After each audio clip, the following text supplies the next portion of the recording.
I've had so many amplifiers, from Fender to Marshall to Vox, to booty cams such as Morgan Freeman, Two-Rock. I had many Two-Rock models. I had many Mesa Boogie models as well, but this is the best sounding amplifier what I've ever had. And it's not a joke. This is a serious motherfucker. This is. She was born in 1987. This is a Mesa Boogie Mark 300 watt red stripe model with EQ and with a fancy looking boogie grill, the hardwood cabinet. This is the best sounding and this is the heaviest amplifier that I ever had. So this beauty just came back from my Amtech. How can I say? So she wasn't in nice condition. This beauty spent most of her life in a garage or in a barn or in a loft or I don't know where.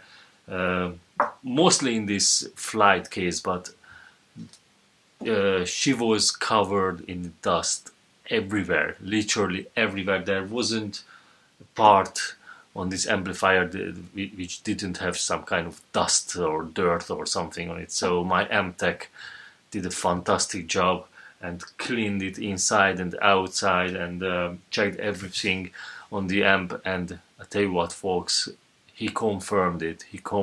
This is all original. Everything, including the capacitors, everything is all original. Nothing has been changed. The speaker is the original one as well, and he confirmed that this wasn't used too much, so there's not much damage or as much an Amtech can tell. He's a really good Amtech though. As much he could tell, this wasn't used too much. This was stored away for more than 30 years. So she's 34 years old, made in 1987, and it's a fucking wonderful amplifier. I can't believe I've been playing mostly on my Mesa Boogie King Snake, which is a Carlos Santana signature version of the famous Mark I amplifier, and I had it there. Amazing amp. I used it for I've been using it for years, and I love it. But this sounds better, and everybody who had a chance to compare them, I played through this amp and through the other one, so I A/B'd them a few times. This is a whole another level, and I really don't understand why. So that is a signature Mark I Carlos Santana amp, fantastic top of the range boogie, very limited edition. I think only 600 pieces ever made or something. This wasn't the limited edition, but I think I don't know why, but this sounds better. This has a killer tone, and the main difference what I could hear is in the master volume section again. That's interesting. The master volume makes the King Snake amp much softer sounding, but while this one over the whole range it's very raw. That's the right word. This is much more raw amplifier than the King Snake and any other modern boogies. I had many Mark V amps as well, and I really loved them, but the same thing. This is, you know what, much raw, less sophisticated. It's rough around the edges, but that makes this fucking white sound. After the black in 1985 and the purple in 1986, Boogie released this version in 1987. Here you go, this is the red stripe, what you can see there. So this represents a newer version of the same circuit, and what they said, this circuit gets closer, or as they say, it's almost identical as the very famous, very expensive and the most sought after boogie, the Mark II C+. So the red stripe version is probably the closest to the Mark II C+ lead channel. So you can see 4 6L6 valves, a massive, enormous transformer there, power transformer. So This amp is the heaviest amp that I've ever had. This is unbelievable heavy, uh, but when it starts playing, it really well versed to carry it over. It's fantastic. Here is a simulcast Class A switch. I'm going to demonstrate it in a bit. So when you play it at home and want to make it much quieter, you can switch it to Class A. It's not the sound is not identical, but it's a very usable feature. So Class A from Simulcast. So here you go, red stripe, and this is the international version. As you can see it, so you can just switch it to whatever voltage you have in your country. Very, very interesting. So let's go back.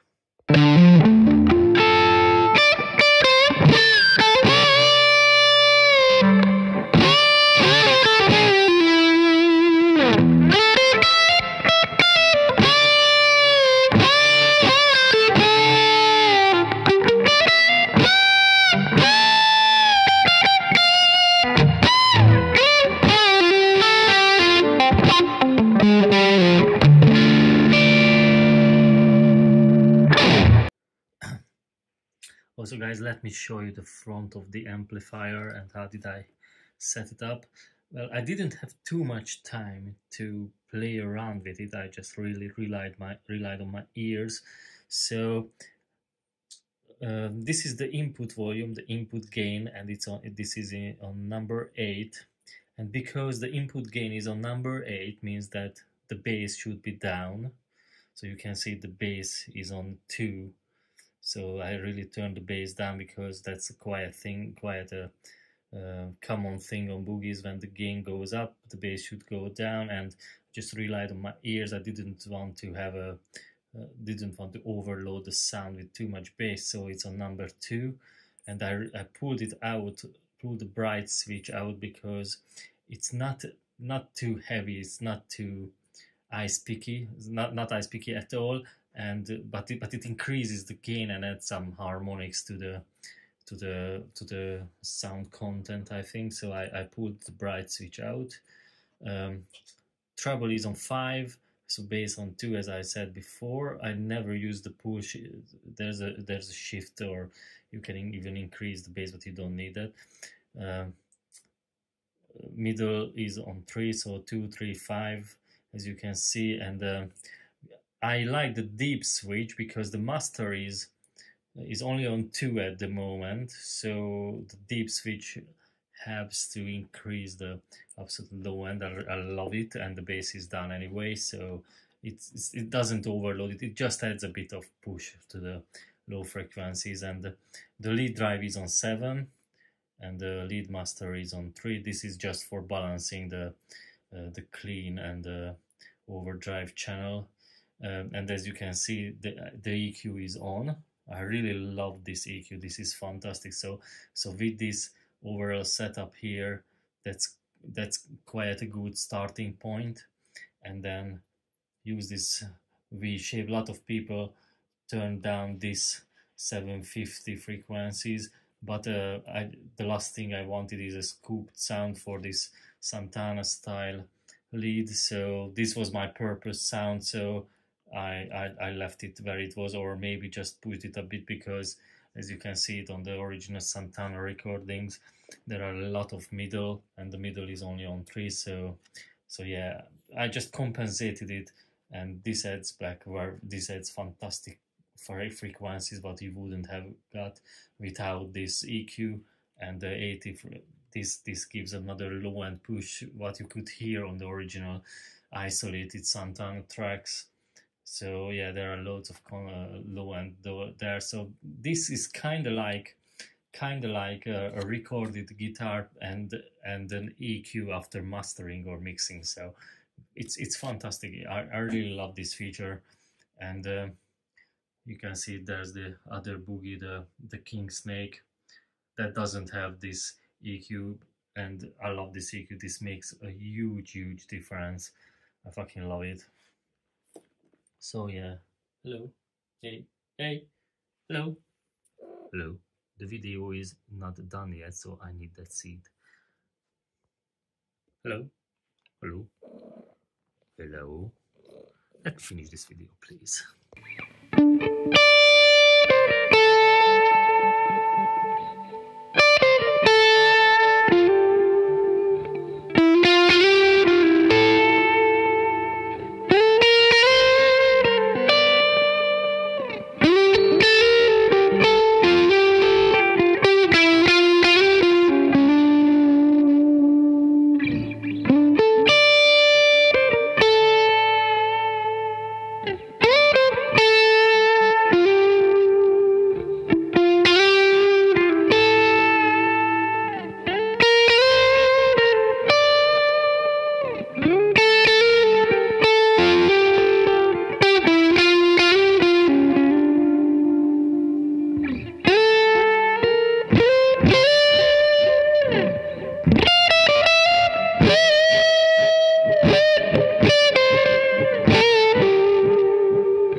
I think this is my desert island amplifier. It's not for sale. I can't sell this. Sorry. I'd rather sell all my guitars apart from this from my personal collection than this amplifier. This is just wonderful. So this was the clean, in quotes, clean channel.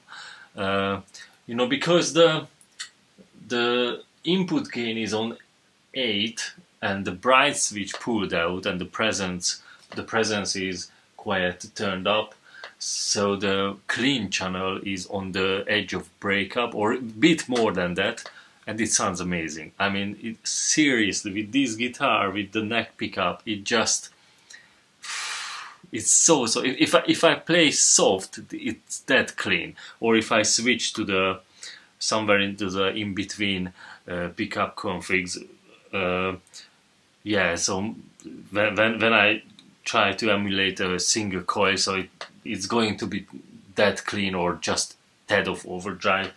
But you know, this was on the neck pickup, which is very powerful from this guitar. It has a very high output, so it sounds beautiful. It has a bit of sustain, not too much sustain and not too much dirt, but it's just so articulated. I think this is the best word that explain my experience with this amp. It's very, very articulated, and this is what I miss from most of the amplifiers. They can all do overdrive, they can all do lead sounds, but not this articulated. And I think this is the reason why John Petrucci really loves the Mark II C+, which is almost the same circuit than this one. So because it's so articulated, even with very high gain, you can hear the note separation. Means that, as I said in my previous video, because the note separation is good and because every nuance can be heard, people can hear the bad notes as well. So these amps, you know, a lot of practice needed to play through these amps because they don't hide anything. So this was the clean channel, clean channel, on with a bit of analog delay. This is a GHS analog delay, just a tad, and it sounds wonderful. I think this is how I'm going to use it with my band when we play this lighter Carlos Santana songs, the Flor de Luna and the Samba Party. Oh, let's play Samba Party now.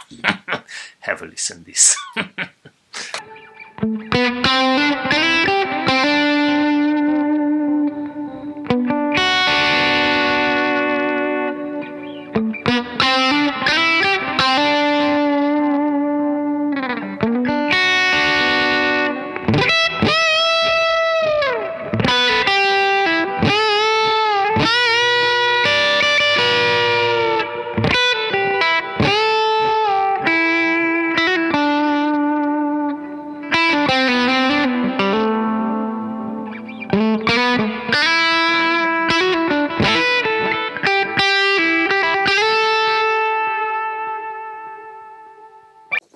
So this was the clean channel, right? The clean channel, this beautiful, mellow, sustaining, but not too sustained, not too driven, but very articulated, fantastic clean.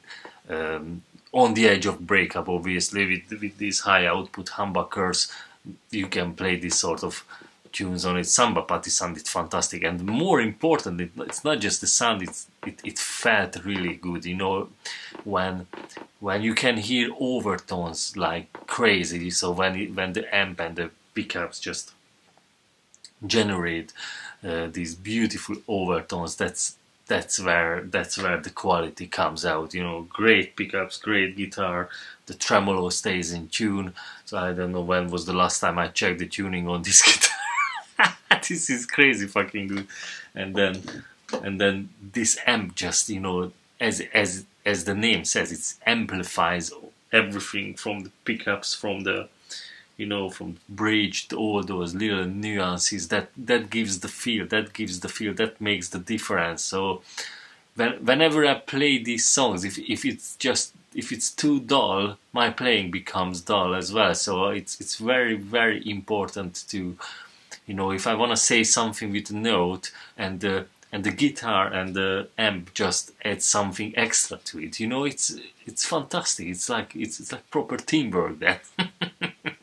So I think this is my Desert Island amplifier. This is just fucking wonderful. I keep this, and I keep the King Snake, and I think I'm sorted amplifier wise for the next 30 years of guitar playing. I'm not sure about the guitar. I love this guitar a lot. I love it to bits, but it's, you know, I still haven't got that bond what I've got with this amp and with the other amp. But guys, this is fantastic. Mesa Boogie Mark III from 1987, 100-watt red stripe. If you can find one on eBay or Reverb or Gumtree or wherever you are looking for second-hand gear, just buy one. Even if it's a very very bad shape. A good amp tech can make them work, and then they're going to be fantastic. For some reason, the new amps can't do this. Unfortunately, they can't do this. I had many new modern, even I've got the modern Boogie, the King Snake, or I had many modern Boogies like the Mark. They don't sound like this, and I don't fucking understand why. I'm not an engineer. I can't tell what makes this amp so much more raw. That's the right word, raw. It's much more than the modern Mark V or even the King Snake. This is much rough around the edges, and that is what I think, that is what cuts through the mix. So hope you enjoyed this video. If you enjoyed it, please subscribe to my channel, drop me a thumbs up, and comment the video. Thank you very much, guys. Bye bye.